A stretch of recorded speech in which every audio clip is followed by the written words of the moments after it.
Hi, it's Colleen. So, I turned 20 a couple weeks ago, and I'm not a teenager anymore.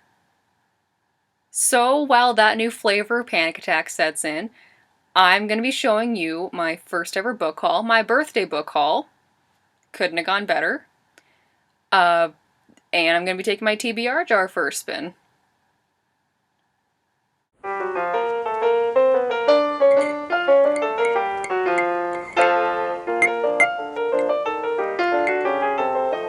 So let me preface this by saying that I didn't technically get any of these books for my birthday.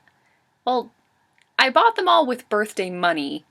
You see, a lot of my friends and family kind of came together and sat me down separately to say, you have too many books, you're getting something else for your birthday. We're not enabling you. And so I cheated the system, used all of that wonderful birthday money, and bought myself a buttload of books anyways, so suck on that, chumps. The first book I have here today is Why We Broke Up by Daniel Handler. I just recently finished this, so you can expect a review in the coming week or so, but then again, I'm also starting school on Monday. Heh. So, here's to hoping. Why We Broke Up is about a high school girl named Min.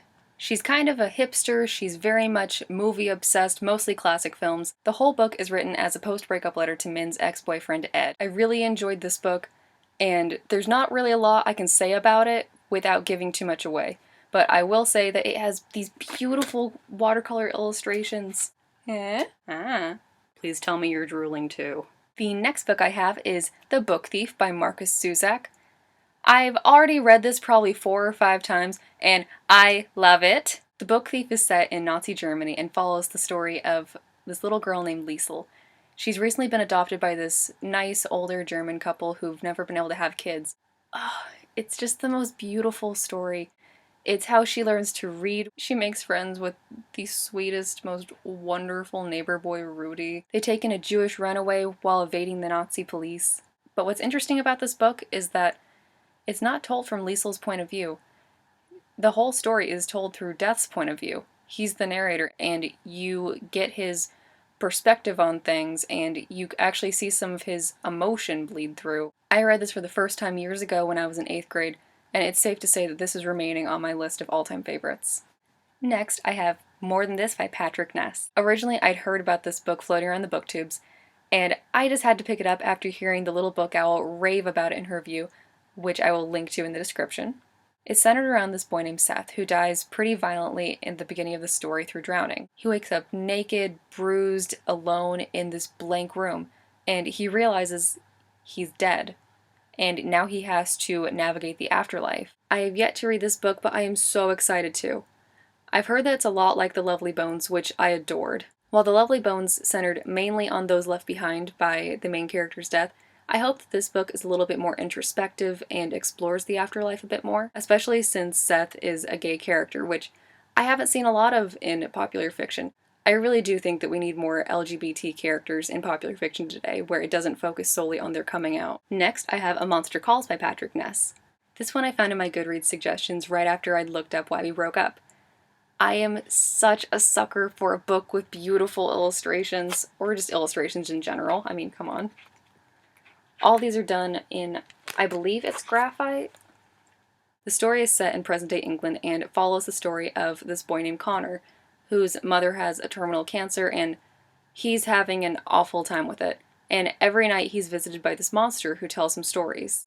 I'm not so sure about the book's plot past that, but it has a very creepy plot and I'm intrigued, so I'm excited to see where it goes. I do declare my next book is Southern Belle by Rachel Hawkins. Please don't hate me for that, I couldn't resist. Rebel Belle is centered around Alabama high school student Harper Price. She is very much this perfect, straight-laced, straight-A, beautiful girl who does volunteer work and has a gorgeous boyfriend and is about to be homecoming queen.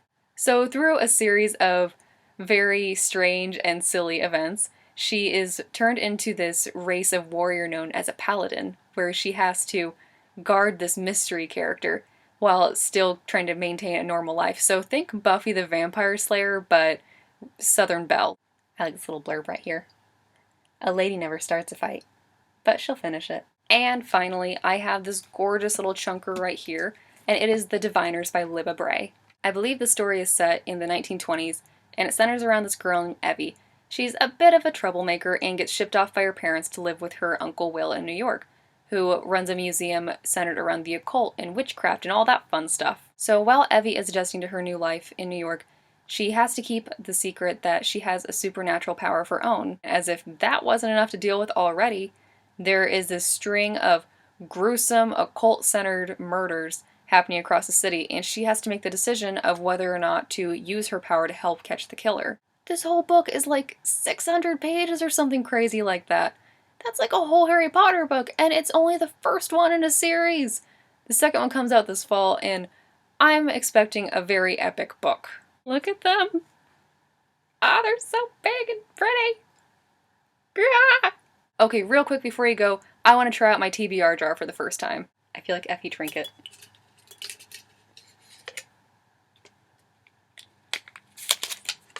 Ah! It's Seconds by Brian Lee O'Malley. I can't wait to read you. Okay, now give us some privacy. Bye, guys!